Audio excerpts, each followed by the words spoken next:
இன்றைக்கி நம்ம பொட்டேட்டோவையும் கோதுமை மாவையும் வச்சு ஒரு சூப்பரான ஸ்நாக்ஸ் ரெசிபி எப்படி செய்கிறதுன்னு பார்க்கலாம். இதை லஞ்ச் பாக்ஸ் ரெசிபியாக கூட கொடுத்து விடலாம். இதோட டேஸ்ட் ரொம்ப சூப்பராக இருக்கும்.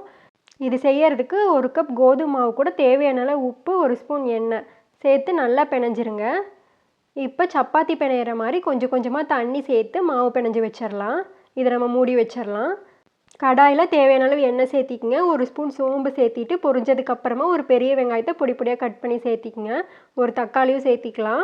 இது கொஞ்சம் வணங்கினதுக்கப்புறமா 1/2 ஸ்பூன் மல்லித்தூள், மிளகாத்தூள், கரம் மசாலா, மஞ்சத்தூள் இது 4ஐயும் சேர்த்திட்டு இதோட பச்சை வாசனை போகிற வரைக்கும் நல்லா கிளறி விட்டுருங்க. இப்போ நம்ம 2 உருளைக்கிழங்கை வேக வச்சு மசிச்சு உள்ளே சேர்த்திக்கலாம்.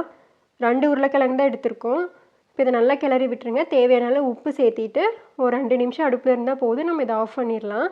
இப்போ சப்பாத்தி மாவை நல்லா ஒரு பெரிய சப்பாத்தியாக செஞ்சு உள்ளே இந்த மாதிரி உருளைக்கிழங்கு ஸ்டஃபிங் வச்சு கொத்தமல்லி தலையை மேலே தூவி விட்டு இந்த மாதிரி ரோல் பண்ணி விட்டுருங்க.